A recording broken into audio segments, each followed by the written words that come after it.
corruption probes and weak public spending continue to weigh on investor confidence. Philippine stocks remain under pressure while the peso stays weak. Investors are now looking ahead to Thursday's third quarter GDP data, expected to show growth easing to around 5% or lower. Joining us is Jonas Ravelas, Senior Advisor at Reyes Tacandong. Hi, Jonas. Thanks for being here with us. Good morning, Mikey.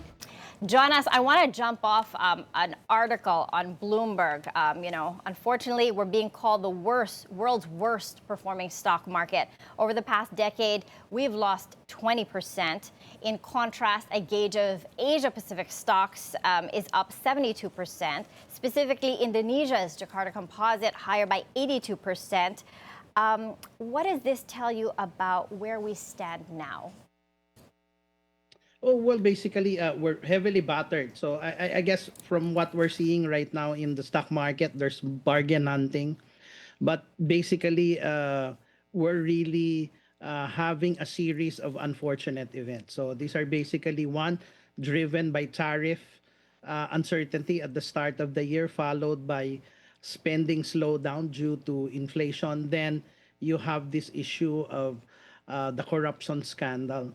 And eventually would impact slower growth. So till the first half, we were doing quite well at around 5.5%, although it's still short of government 6%. Although right now the new target's between 5.5% to 6%. So it's really a challenge on the part of the Philippines to attract investors. Yeah.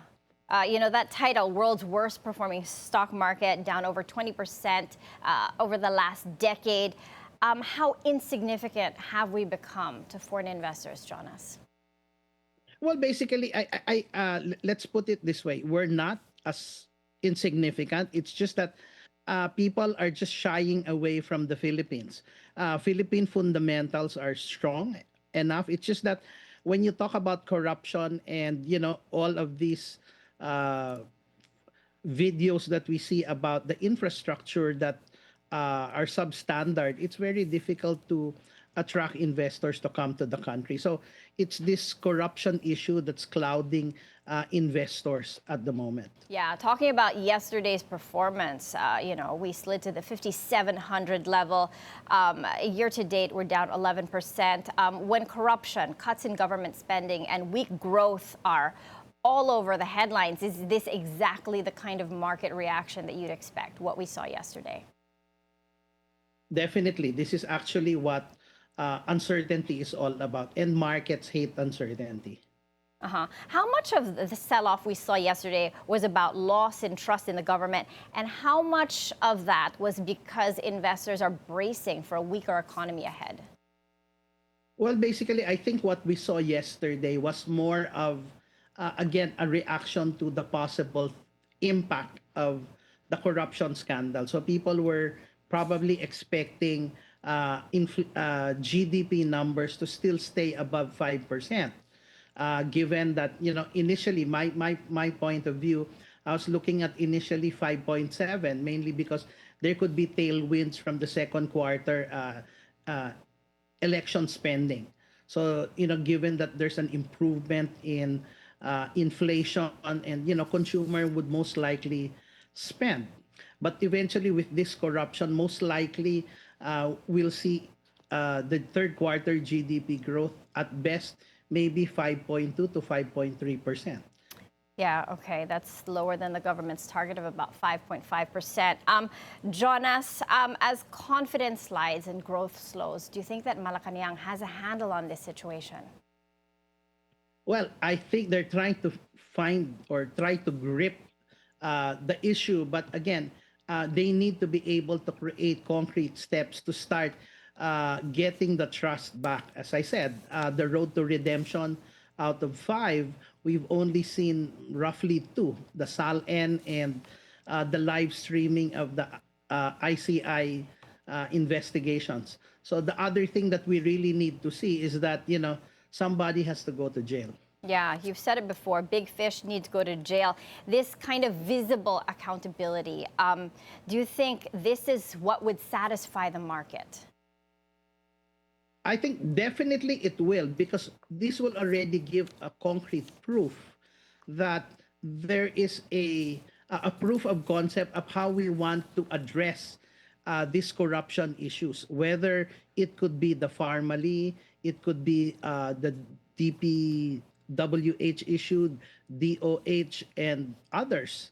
So the proof of concept and trying to jail these people will provide a deterrence to a lot of individuals. Right now, there's no deterrence at all.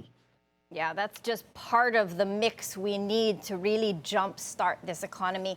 At this junction, Jonas, 2 months before the end of the year, how would you describe our current economic environment, and what does the trajectory look like into 2026? Well, basically, I guess we're still there's still a lot of uncertainty, or there's a uncertainty overhang, and people are looking at something that is more sentiment rather than issues of spending and the economic slowdown, because we want to build the trust back. We need to get trust back into the government. So they need to work hard to start jailing these people so that people can start trusting government again, and sooner or later come up with a plan to ensure that all of the projects that the government, particularly DPWH, will be corruption free and will be at par with the international standards for infrastructure. Yeah, we really need that. Government spending accounts for 20% of GDP. Jonas, this cannot be replaced by consumer spending and private consumption. Just how important is that 20% that the government puts into infrastructure to really grow the economy?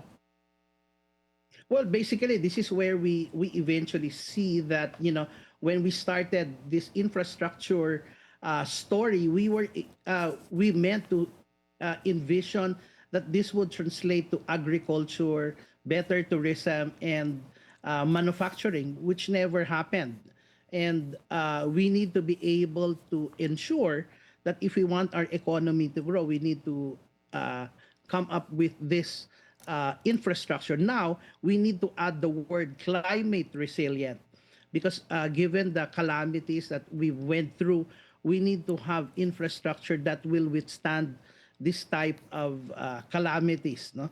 So that will mean a higher cost, and we want to make sure that government and whoever is going to be doing it needs a lot of study to ensure that this will be dependable infrastructure, so that we're able to attract investors. At the same time, the public is comfortable in using these infrastructures.